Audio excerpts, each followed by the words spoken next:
बोलिए श्री प्राणनाथ प्यारी की जय, श्री सतगुरु महाराज की जय। सतगुरु श्री रामचंद्र महाराज जी आपकी सदा ही जय। तो सतगुरु चरण को करो सो प्रेम करुणा, अशुभ हरण मंगल करण, धन श्री देव चंद्र जी का। श्री प्राणीनाथ निज मोलपति, सिर मेहराज शुभ नाम, तेज कुंवर श्यामा युगल बल करो प्रणाम। श्री प्राणीनाथ तुम सत्य हो, तुमसे चलत जहाँ,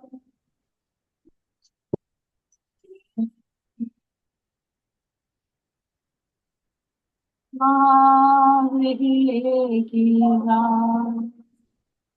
बोले श्री राम नाम की प्यारे की जय, राम के की सभी सुंदर साथ के चलिए टूटे टूटे काजी। तो सभी महाराज जी के वैसे सुंदर साथ जी हम उनकी गीता को श्रवण कर रहे हैं। तो कल हमने सुनी थी किसकी बीतक सुंदर साथ जी, मांगी राम जी की, है ना? जो राजधानी के रहने वाले थे और गंगा साई के पुत्र थे। तो कैसे उनके अंदर एक नकारात्मक विचार आए महाराज जी के प्रति, तो उसका फल उनको कैसे मिला, है ना? किस तरह से राहु और बृहस्पति उसके खराब हुए, है ना? ये सब कर्मों का लेखा जोखा होता है। जैसे कहते हैं किसी का प्रारब्ध है तो उसके कर्मों का ही फल उसके सामने आता है। तो अब कैसे वो महाराज जी कह रहे हैं कि मैं जैसे सागर के किनारे रहकर फिर भी प्यासा बैठा हूँ, तो वही दुर्भाग्य मेरा है कि महाराज जी पास में रहे लेकिन उनकी मैं पहचान नहीं कर पाया, और पहचान भी हुई थोड़ी तो अंदर का जो अहंकार था उसने मुझे झुकने नहीं दिया, और जैसा था मैं खाली का खाली ही रह। ऐसा किसी एक मांगे राम की नहीं सुना सकती है, न जाने कितने मांगे राम थे। ये हमारा भी सौभाग्य है, हम भी हमसे पहले मांगे राम रहे होंगे, लेकिन अब भी हमारा सौभाग्य है कि सतगुरु महाराज जी ने हाथ थामा, जो अपनी पहचान अब अब चलते सुंदरसाद जी मुजाहिदपुर का ये महाराज श्री जी के मुंह से कहलवाना कि हम ब्रह्म, ऐसे तो कहीं अपनी बात अपने आप को छिपा कर रखते हैं, लेकिन कभी ना कभी महाराज जी के मुख से वो संदेश निकल ही जाता है जिसको चतुर सुजान लोग पकड़ लेते हैं। तो यहाँ कह रहे हैं महाराज श्री राम रतन जी की गाथा मैं क्या गाऊं, है व्यक्ति तो जग रोशन क्या बता, है ना? तो महाराज जी की महिमा को कह रहे हैं कि मैं किस मुख से गाऊं और किस मुख से मैं उनका नाम रोशन करूं। तो अब कैसे कैसे महाराज जी से जब बातें हो रही थी तो उन्होंने पूछा था कि महाराज जी आप ये बताइए, लोग तरह तरह की चर्चा कर रहे हैं कि आप, कोई कह रहा है कि भाई महान आत्मा है, कोई कह रहे प्राणनाथ जी हैं, तो हमें आप अपने ही मुख से बताइए। तो उन्होंने कहा कि वहां जब पर चर्चा हो रही थी तो कह रहे श्री प्रताप जी की मैं भी वहां आया, तो मैंने कहा भैया चलो पूछ लो महाराज जी से, इसका निर्णय तो वही करेंगे, हम तुम तो इसका निर्णय नहीं कर सकते। तो जब महाराज जी बैठे थे तो सब सुंदर साथ वहां पर चले जाते उनके पास। तो कह रहे हैं वहां पर,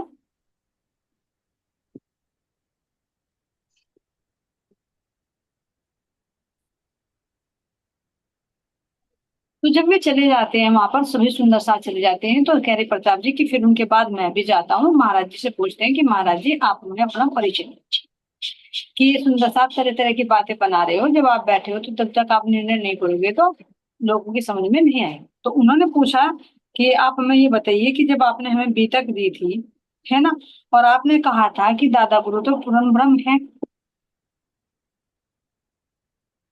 तो अब जब पूर्ण ब्रह्म है और उन्होंने जब शरीर छोड़ा तो वे आपके अंदर ही विराजमान हो गए थे, क्योंकि आपने कहा था कि जैसे क्या, जब दो बार कहा कि भाई मांग लो कुछ मांग लो मुझे, लेकिन आपने मना कर दिया दो बार, तो फिर तीसरी बार कहा कि हम ऐसे नहीं मिलेंगे जैसे अब मतलब तुम्हारे से बातें करें। तो महाराज जी ने क्या मांगा था कि जैसे मुझे आप दिख रहे हो ऐसे ही दिखते रहेंगे। जैसे बातें कर रहे हो ऐसे ही मुझसे बातें करते रहो। तो जैसे उन्होंने कहा था तो कह दिया था बेटा था, यानी जैसी तुम्हारी इच्छा। ऐसे कहकर महाराज जी कह रहे कि दादा गुरु जी शांत हो गए। और फिर कह रहे कि जब उन्होंने शरीर छोड़ दिया तो जो दादी माँ थी यानी उनकी जो पत्नी थी दादा गुरु नानक दास जी की, तो कह रहे कि उन्होंने अनवट बिछवे नहीं उतारे थे, तो इसका क्या कारण। और दूसरा क्या कह रहे हैं, आपको साष्टांग प्रणाम भी करती हैं, अनवट बिछवे नहीं उतारे और फिर आपको साष्टांग प्रणाम करती हैं, तो आप तो पुत्र के समान हो। भाई अगर पति का शिष्य है तो वो तो पुत्र के समान हुआ, और वे क्या हुई भाई, गुरु माता हुई, माता के समान हुई। तो कह रहे फिर तुम तो पुत्र समान थे, तो उनको क्या उचित था आपको साष्टांग करना होगा। तुम्हें सोचने की बात है।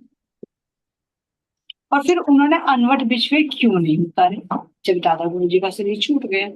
तो कह रही है यह व्यवहार समझ नहीं आया, केवल यह आप समझ, आप हमें समझा दे, ये व्यवहार हमारे समझ में नहीं आया कि भाई एक बड़ी माता होकर पुत्र समान, है ना, शिष्य के पैर छुए, तो ये कहाँ की रीत है।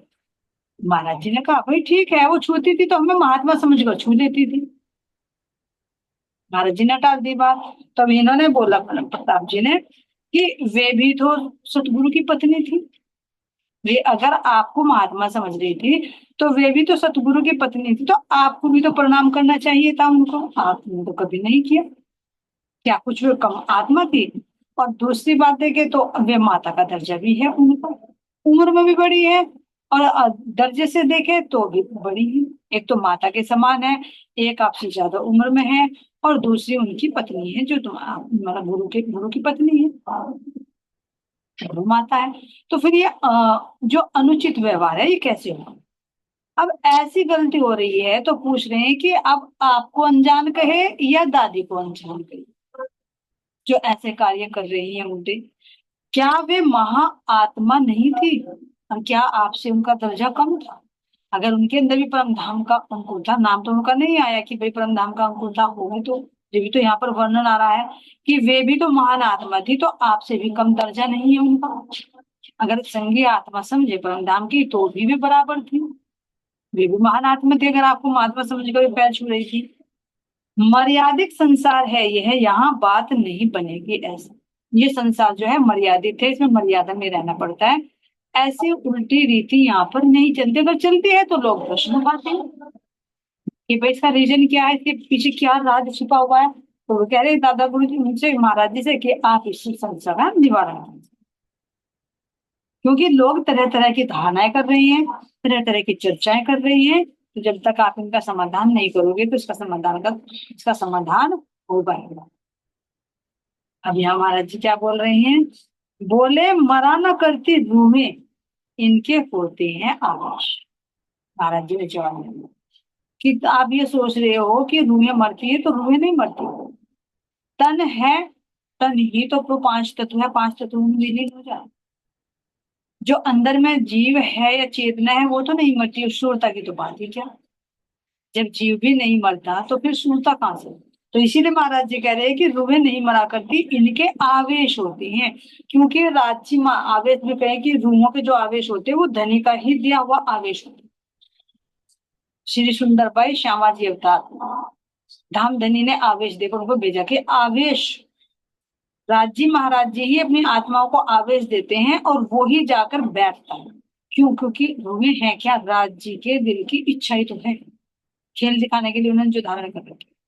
तो यहाँ कह रहे हैं कि रूहें जो होती है वे कभी मरती नहीं है, वे उनका आवेश होता है, उनकी शक्ति होती है, वो एक जीव को छोड़कर दूसरे जीव पर स्थानांतर कर लेती है। और कब करती है, वो राज्य के हुक्म से।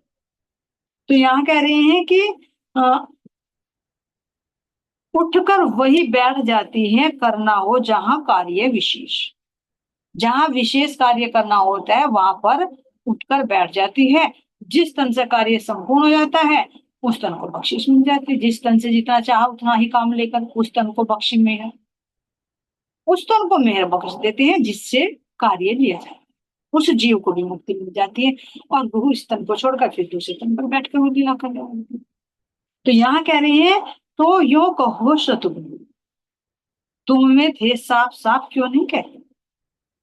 तो ये कहो ना कि वो जो रूह थी, जो दादा गुरु जी के अंदर थी, शक्ति थी, वो अब आपके अंदर विराजमान है साक्षात। आप स्पष्ट बोल दीजिए। तो इशारों में महाराज जी ने कह दिया कि भाई तुम ये सोच रहे हो कि रूहें मरती है, तो रूहें नहीं मरती, वो तो केवल तन बदलती है। तो कहा कि आप स्पष्ट कहिए, ये दादा गुरु जी के अंदर जो शक्ति थी वो कहीं गई नहीं, वो साक्षात आपके अंदर ही विराजमान। तो डायरेक्ट ना कह के इनडायरेक्ट रूप से अपनी पहचान कराए। क्योंकि कहने का मतलब क्या था कि भाई रूहें नहीं मरती, जीव भी नहीं मरता, वो अंदर की शक्ति नहीं मरती, वो तो एक स्थान से दूसरे स्थान पर चली जाती है। तो जब तक दादा गुरु जी के अंदर थी वो शक्ति तो कार्य कर रही थी, लेकिन फिर वो आपके अंदर विराजमान हो गया। तो जब दर्शन दिया था, दीदार तो देकर जब भी अंदर विराजमान हो गए थे, जब कहा था कि अब जहां जाओ विचरण करो। लेकिन जब तन छोड़ा तो वो तन भी और वो जीव भी वही विराजमान अंदर। क्योंकि जहां धनी होंगे तो धनी के चरणों में तो जीव जाएगा, जीव जाएगा कहाँ नहीं। अब इस पे एक मंथन करें। जैसे देवचंद जी महाराज जी थे, जब उन्होंने वो तन से जितनी लीला करनी थी कि फिर कहाँ विराजमान हो गए। कह रहे थे बार बार रो रो कर बिलक बिलक कर कि इंद्रावती आड़े दरवाजे खड़ी रो रही है, मैं अंदर प्रवेश नहीं कर पा रहा हूँ, उनको बुलाओ। तो कहा क्या था वो जो रो रही थी दरवाजे में, कौन था वो? जीव रूपी दरवाजा था। किसके अंदर प्रवेश करना था? आत्मा के अंदर, क्योंकि आत्मा के अंदर परमधाम बना बैठा था, राज्य महाराज जी विराजमान थे। जहाँ राज्य वही परमधाम है, कहीं अलग तो है नहीं। ये द्वैत तो है नहीं कि भाई मैं हूं और मेरा घर अलग है, मैं चली जाऊं और घर यहाँ रह जाएगा, ऐसा तो नहीं है ना। क्योंकि जब रोके दिल में राज्य आएंगे तो वही सूक्ष्म रूप से परम धाम भी बन जाएगा। क्योंकि राज्य के ही तो अंगों का विस्तार है परम धाम। तो जैसे भी विराजमान हुए, तो कहाँ है सारी रूहें जितनी भी तन छोड़ छोड़ कर गई? इंद्रावती जी के हृदय में ही वही एक रूप हो रही, उन्हीं के चरणों में। अब ये कहे कि गुम्मट जी में है, तो गुम्मट जी जब पहले नहीं बनाता तो तन तो पहले भी छोड़े। उदयपुर में देखो कितने सुंदर साधन तन छोड़े बीच बीच में। चिंतामणि जी ने भी रामपुर में ही तन छोड़ दिया था, तो परमधाम का अंकुर था, कहाँ गई है? जब तो गुम्मट जी का निर्माण नहीं हुआ था। तो कहने का मतलब क्या है? ये सब जहां जिस हृदय में राज्य विराजमान है, वही एक रूप हो जाती है, वही विलीन हो जाती है। वो तो एक स्थान निर्धारित कर दिया, क्योंकि वहां पर अब वो शक्ति है, उनका वो नूरितन विराजमान। और जहां नूरितन विराजमान वही सारी आत्मा है। तो तलहटी क्या है? वो तलहटी वो हृदय ही तो है इंद्रावती जी, जिस हृदय में राज्य महाराज जी बैठे, जो खुलता नहीं है उससे। तो ऐसे ही कह रहे कि अब वो जो जीव था कहाँ जाएगा? जहां राज्य होंगे उन्हीं के साथ जाएंगे। तो वो उन्हीं के ही अंदर विराजमान हो। अब यहाँ कह रही हैं, जब उन्होंने कहा कि आप स्पष्ट कहिए, तो कह रहे हैं यो कह सतगुरु तुम में थे, साफ साफ क्यों नहीं कहते? गए कहीं नहीं श्री दादाजी, साक्षात तुम में रहे। वे कहीं गए नहीं, वे आपके अंदर ही हैं। दिखते थे तुम में माँ जी को, यो प्रणाम करती थी। जो दादी थी तो उनको साक्षात दिखाई देते थे कि वे ये, भले ही देखो तन था और तन के अंदर जीव था, तो संबंध तो पति पत्नी का जीव से था, वो तन से था। पति जीव के अंदर तो कोई होता नहीं। अब जीव ये इस तन में है, हो सकता है दूसरे तन को धारण करके कुछ हमारा बेटा बन जाए, हमारी बहू बन जाए, कुछ भी बदल सकता है तो। लेकिन कह रहे हैं कि वे साक्षात आपके अंदर वो ही स्वरूप को देखती थी, क्योंकि आपने पहले ही वचन ले लिया था कि जैसे मुझे दिख रही है ऐसे ही दिखते रहना, जैसे मेरे से बातें कर रही है ऐसे ही बातें करते रहना। तो एक ही तन के अंदर दोनों शक्तियां विराजमान। इसलिए कह रहे कि दादी जी को वे आपके अंदर दिखाई देते थे, इसीलिए वे आपको प्रणाम करती थी। आपको नहीं करती थी, वे आपके अंदर बैठे हुए दादा गुरु जी को करती थी, क्योंकि उनको भी वो दृष्टि थी कि वे भी देख सकती थी, ये नहीं कि भूल गए, इसलिए प्रणाम करते। मस्तक झुकाना तुमको उनका थे अपने पति के सजदे, वे तो अपने पति को सजदा करती थी। और अंदर में देखे तो अंदर में धामधनी का परमधाम की रूह भी देखे, तो अंदर में क्या है? प्रियतम। तो एक लौकिक नाता भी और एक पारलौकिक नाता भी, दोनों ही नाते बन गए। जब राज्य विराजमान है और दादी जी के अंदर परमधाम का अंकुर है, तो भी प्रियतम है अंदर। आप बाहर से देखे तन तो कहेंगे भाई शिष्य है, बेटे के समान है, अंदर की दृष्टि से। हम बोले एक और संशय है महाराज जी, एक संशय का और निवारण करो। महाराज जी बोले भैया कौन सा तेरा वो संशय है, उसको भी बता, आज तो हमें पकड़ ही लिया।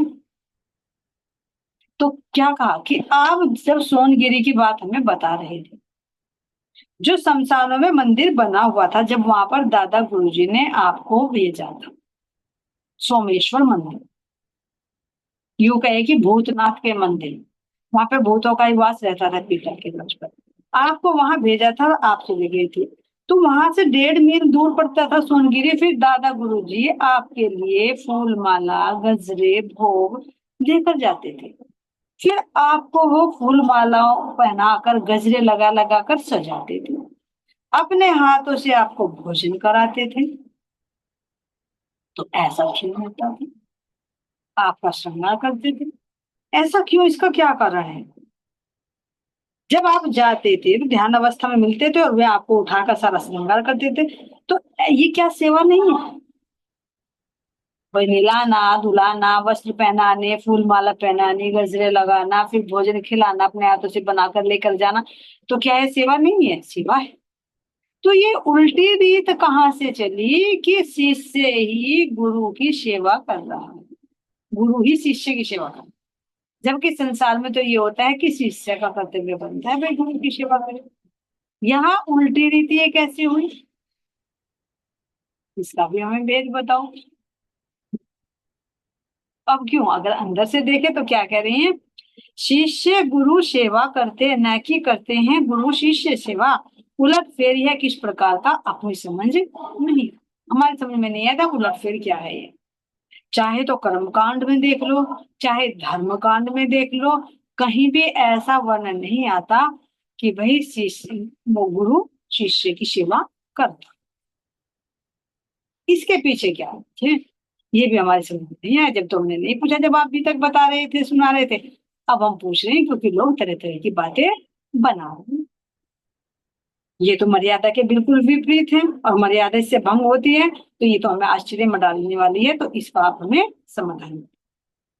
महाराज जी बोले महानता है भाई उनकी, तो उनके हृदय का प्रेम है, भी तो प्रेम के सागर है, इसलिए वो उतना प्यार करते थे, इसलिए इतनी सेवा करते थे। महानता है उनकी। जो हम जैसे खोखले करे को इतना भर दिया और कुछ भी नहीं था हमारे पास, फिर भी उन्होंने सेवा करी, तो कुछ नहीं है, उनकी महानता थी, उनके हृदय का प्रेम था, क्योंकि वे प्रेम के सागर। अब श्री प्रताप जी बोल रहे हैं महाराज जी ठीक है, प्रेम के सागर थे तो औरों के लिए वो प्रेम का सागर कहाँ गए, केवल आप पर ही क्यों इतना प्रेम लुटाया है? अगर कह रहे हैं कि मानो में प्रेम के सागर थे, आपको बहुत प्रेम दिया, तो औरों के लिए इतने सख्त क्यों थे? महाराज जी कह रहे कहीं कहाँ थे भाई मेरे गुरु जी, सब सब प्रेम के मूर्ति थे, वे तो कहाँ थे इतने सख्त? जी अच्छा महाराज जी, आप चलिए, जब आपने मुझे भेदक बताई थी तो आपने बताया था कि जब उनकी पुत्र वधू थी बहुत बीमार हो गई थी, आपने भी बहुत खुशामद की, आप माँ जी आप उनको बचा लीजिए बचा लीजिए। मैं आपको सांत्वना देते चले गए, अरे रुक जाओ, अरे मरने नहीं देंगे जीवित करेंगे, अरे मरने नहीं देंगे जीवित करेंगे। कहते कहते घर से अर्थी उठवा ली, शमशान घाट तक ले गए, फिर भी कह रहे अर्थी पर तो रखो जीवित करेंगे, फिर कह दिया अरे इसमें अग्नि तो लगाओ जीवित करेंगे, और फिर आखिर में उसको जीवित क्यों नहीं किया, क्यों नहीं तन रखा? फिर उतना भयंकर क्यों थे कि सब लोग डर गए, उसमें आप भी डरे थे? आपने खुद अपने मुंह से बताया था कि हमें आज तक इतना भय नहीं लगा जितना भय हमें दादा गुरु जी का मुख देखकर लगा। तो औरों के लिए तो बहुत सख्त थे, अगर प्रेम के भंडार थे तो वे आपके प्रति ही प्रेम क्यों होता, इसका भी हमें विवरण करना चाहिए। आप क्यों क्यों कर रहे हैं? वे तो सही पूछे तो सुमेशा जी, राज जी महाराज जी साक्षात अपनी अंगनाओं का ही तो लाड लड़ा रहे हैं। तो जो इतना लाड लड़ाएंगे तो आखिर में क्या हमें छोड़कर चले जाएंगे? अब कहे अगर राज की बात करें हम, तो राज में श्री कृष्ण जी कितना प्यार करते थे गोपियों को, कभी चोटी पूछ रहे हैं, कभी उनके पायल बांध रहे हैं, कभी कुछ कर रहे हैं, है ना? तो क्यों? क्योंकि प्रेम में कोई वो नहीं होता छोटा बड़ा, यही तो हमें परम धाम में था।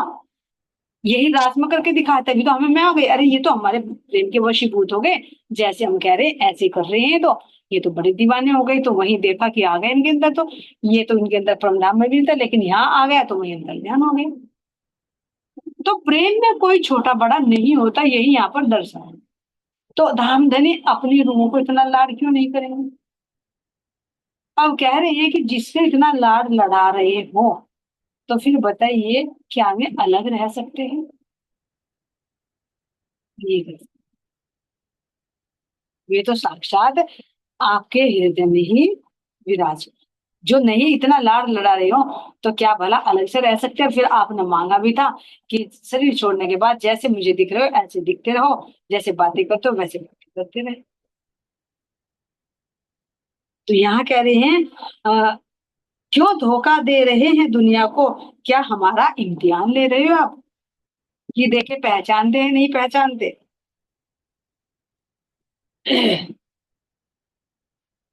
देखे हम कौन पहचाने, नाटक यही नहीं क्या? क्या आप ये नाटक ही नहीं कर रहे कि देखे कौन पहचानता है? क्योंकि परमधाम में ही कहा था कि मैं पास रहूंगा पहचान नहीं पाओगे। तो आप छिप छिप कर हमारे लिए लीला कर रहे हो, लेकिन हमारी ये परीक्षा ले रहे हो। अब यहाँ पर कह रहे हैं लाख छिपाओ तुम अपने को, तुम्हें ना अब छिपने देंगे। है स्वरूप साहिब में लिखा दीद खुदा का करे जहां। अब चाहे आप लाख बार छुपाओ, लेकिन अब छिप नहीं पाओगे, क्योंकि आपकी ही मेहर से, आपकी ही कृपा से हमने आपको पहचान लिया है। आप स्वरूप साहिब में भी साक्षात लिखा हुआ है कि खुदा ही दीद दीद खुदा का करे जहां, यानी एक दिन पूर्ण परमात्मा का ये दुनिया भी दीदार करेगी जब वे प्रकट हो जाएंगे। खुदा खुदा को पहचानवावे, हक करावे हक पागी। जो खुदा है, खुदा का मतलब एक ये उर्दू का शब्द है, लेकिन खुदा का मतलब जो स्वतः ही है, स्वयं है, किसी पर कोई निर्भर नहीं है, स्वतः ही अपने प्रकाश से प्रकाशित है, उसको कहा जाता है खुदा। कहते हैं कि मैं अपना काम खुद कर लूंगा, खुद का मतलब स्वयं, जो अपने में पूर्णात्मा में खुदा है। तो वही खुदा ही अपनी खुदाई की पहचान करा सकता, हक ही जिसका हुक्म चलता है, हक ही हक की पहचान करेगा। तो अब वो हक तक कोई पहुंचा नहीं तो कैसे पहचान करा दे? है किसी में विश्वास दूसरे की हक की पहचान करा दे? नहीं तो इतने बड़े बड़े ऋषि मुनि हो गए, क्या हमें पहचान नहीं करा सकते थे? जब अक्षर ब्रह्म नित्य प्रति, जो अक्षर ब्रह्म जिसके पल मात्र से करोड़ ब्रह्मांड में बन जाते हैं, मिट जाते हैं, वे नित्य प्रति दर्शन करने के लिए जाते हैं, लेकिन आपके दिल की बात को वे भी नहीं जान पाएंगे, छुपी दिल की बात औरों की क्या बात। हम रूहें तो है ही नहीं थी एक रूह, तो कौन पहचान कब प्रकट कर सकता है? खुदा अपनी पहचान खुद का। जैसे जब इंद्रावती जी के अंदर बैठे तो उन्होंने अपनी पहचान कराई। अब रामचंद्र महाराज जी के अंदर बैठ कर लीला कर रहे हैं तो वे अपनी पहचान, या सही को मायने में देखे कि हम ये दावा करें कि हम लोगों ने पहचान लिए, नहीं। अगर पहचान करने बस की होता ना लोगे तो वे कर लेते, लेकिन ये तो धनी ही अपनी पहचान जब पहचान, अन्यथा सारी रूहें पहचान लेती। और फिर वही दावा रहता कि बताओ आप तो कह रहे थे मैं कि नहीं पहचान, हमने पहचान नहीं, तो पहले ही लिखा गया था। और सही मायने में देखो तो हमारा वजूद है भी नहीं कि हम उसको पहचाने, जब परमधाम में रहते हुए नहीं पहचान, तो भला इस काल में आके ब्रह्मांड में आकर उनको पहचान ले। जब परमधाम में कोई भी आड़ा पर्दा नहीं था, जब भी नहीं पहचान पाए, तो अब ये सोचो कि अब कैसे पहचान कर सकते हैं? जब काल माया का ये पिंड बीच में आन पड़ा, ये पर्दा आ गया, तो नहीं पहचान कर सकते। ये तो सतगुरु महाराज जी की ही मेहर है, जो वो अपनी पहचान करा पाते। तो यहाँ कह रहे हैं पार ब्रह्म सर्वोत्तम पावन परम पुरुष श्री पुरुषोत्तम, पूर्णात अति पूर्ण, पूर्ण से भी पूर्ण, सर्वोपरि परमात्मा, वो आ, यानी साक्षात राज्य जी ही इनके हृदय में विराजमान है। जो पहले दादा गुरु जी के अंदर लीला कर रहे थे, अब वे उनके हृदय में बैठकर लीला कर रहे हैं। उतरे अंगनाओं की खातिर साक्षात श्री राज महान, हम रूहों की खातिर साक्षात श्री राज जी सतगुरु के रूप में उतरे हुए हैं। इतना जब कहा तो कह रहे हैं कि सतगुरु महाराज जी मौन रहे। जब दावा किया कि अब पहचान देव छिपाए नहीं छिपोगे, आपने पहचान करा दी, तो अब कह रहे महाराज जी शांत हो गए, चुप हो गए। और धीरे से क्या कहा, धीरे से फुसफुसाए, ठीक है यदि यही विचार है भाई तुम्हारा, भाई ठीक है, जैसे तुम मान लो, चाहे मुझे महात्मा मान लो, चाहे मुझे परमात्मा मान लो, चाहे मुझे अक्षर ब्रह्म मान लो, चाहे मुझे कोई आत्मा मान लो, तुम्हारी मर्जी है। मान लो तो यानी क्या संकेत, कि साक्षात मुख से पहचान कर, जो उसको किसको, जो थोड़ा सा क्लू उनका पकड़ ले। अब यहाँ कह रहे हैं फुसफुसाइए है धीरे से, ठीक है यदि यही है विचार, रहने नहीं दोगे तुम अब हमें, कह इतनी हो गए खामोश, अब तुम हमें छिप कर नहीं रहने दो। इतना कहकर महाराज जी चुप हो गए। स्वीकारी गई बात हमारी, हमें हुआ बेहद संतोष। जब हमारी बात स्वीकार ली कि आप साक्षात पूर्णात पूर्ण हो, और वही शक्ति विराजमान है जो दादा गुरु जी के अंदर थी, तो फिर हमें भी बहुत खुशी हुई, संतोष हुआ। अब यहाँ से कह रहे कि फिर इतनी बात हो गई, तो सब सुंदर साथ के सामने ये बात हुई, कोई एकांत में नहीं बात हुई, मुजाहिद हुई। तो ये सारी बात हुई तो सब अब अपने घर चले गए, और कह रहे कि मुजाहिदपुर से मैं भी अपने वहां मेरठ चली, और बहुत रोज से याद कर रहा था मेरठ का सुंदर साथ। महाराज जी भी गए, क्यों, क्योंकि वहां का जो सुंदर साथ था महाराज जी को बहुत याद कर रहे थे। श्री सतगुरु मेरठ कोठी पर ही ठहरा करते थे अक्सर, अधिकतर जो जाते थे तो उनकी ही कोठी पर ठहरते थे, जो बीबी की कोठी थी ईश्वर की। और तो कह रहे कि आज के दिन मेरे अंदर भाव आया कि मैं महाराज जी को अपने यहाँ बुलाऊं, और मैं भी रसोई की सेवा को मेरे घर आए। तो कह रहे कि मैंने महाराज जी को बुलाया। अब थोड़े से दिन चढ़े बिठाकर रिक्शा में घर ले आए कोठी पर से। अगले दिन थोड़ा सा दिन चढ़ा, जैसे 9 10 बज जाते हैं, तो रिक्शा में मैंने बैठाए महाराज जी को, और मैं अपने घर ले आई। वही कह रहे हैं, मंत्र दिया बाला बिटिया को, हम भी ले फैली पता। जो इनकी दो बेटियां थी उनका बता रहे हैं कि जब मेरी जो बाला बेटी थी, है ना, उसने जब तारतम लिया, तो जो छोटी थी पद्मा, जिससे पीछे प्रसंग आया है कि वे ये कोरे घड़ा जो मासा था, तो महाराज जी ने उनके हाथों से वो कर दिया था, जल पी लिया था। और फिर जिनको पैसे भी मिले थे कि भाई बेटे का ये करना है, छठी वटी करनी है, तो पैसे भी मिले थे उसके रास्ते में, कि उसमें विशेष मिले थे। कह रहे कि वो भी रोने लगी कि मुझे भी अभी लेना। कहा महाराज जी ने अभी छोटी उम्र है, लेकिन फिर भी कह रही कि नहीं मैं तो लूंगी, मैं तो लूंगी। तो तभी महाराज जी से मंत्र मिले, लोटी लोटी फिरी सहन में, उसे भी आखिर मंत्र, एक जिद कर, क्योंकि अंकुरित आत्मा होती है, चाहे वो बच्चे में चाहे किसी में भी, जब सामने बैठे हुए हों और उनकी दृष्टि पड़ जाए, तो अंदर में खुद ही बेचैन रहता है। अब कह रहे पद्मा से बोले श्री सतगुरु रोज जपा करना यह नाम। पद्मा से बोला कि रोज ये इस नाम का जाप किया कर, क्योंकि छोटी बच्ची है भी। और अपने धनी श्री श्यामा, श्याम अपना वासा है निज धाम, ये रोज जपा। चाहे मंत्र याद ना हो या ना हो, लेकिन क्या कह दिया, मंत्र तो तुझे दे दिया, लेकिन चलते फिरते रटती रहकर, अपने धनी श्री श्यामा, श्याम अपना वासा है निज धाम, कि जितना भी लट सके दिन रात उसको तो गाती ही रहे। ये महाराज जी ने खुद अपने मुंह से कहा। आप कह रहे कि बहुत दिनों की इच्छा थी, तो जो घर पर आए, तो जो मेरा लड़का था प्रभुवान, जिनको महाराज जी ने बचाया था पीछे, कितना बीमार हो गया था, जो उन्हीं के आशीर्वाद से हुआ था, कि उसके भी अंदर ये थी कि मैं अपने, जब मेरा पहला स्कूल का वजीफा मिले तो मैं अपने सतगुरु महाराज जी को दूं। तो कह रहे उसी दिन खास, जैसे महाराज जी बैठे भोजन कर ही रहे थे, तभी मेरा लड़का कूदता हुआ आया, उनको जो वजीफा मिला था आकर उन्होंने महाराज जी के हाथ पर रखा, और वो थे 50। महाराज जी ने कहा भैया क्यों दे रहा है, मैं क्या करूँ इसको, अब ये वजीफा मिला है मुझे, और ये आपकी ही तो कृपा से, मेरी बहुत दिन से इच्छा थी, पिताजी आपकी बहुत प्रशंसा करते हैं, तो मेरे दिल में थी मैं पिताजी के गुरु जी को ही पैसे दूं, जो पहले मुझे वजीफा मिला, क्योंकि मेरी पहली काम, क्योंकि स्कूल में जमा हो जाते हैं, तो इकट्ठी मनी देखकर बच्चों को बहुत खुश होता है। तो कह रहे कि जब उन्होंने महाराज जी के सामने किया, तो महाराज जी ने केवल उसमें से 5 रुपए उठाए, 45 उसे दे दिया, और कहा कि ठीक है, आगे से तू पढ़ता रहा और मेहनत।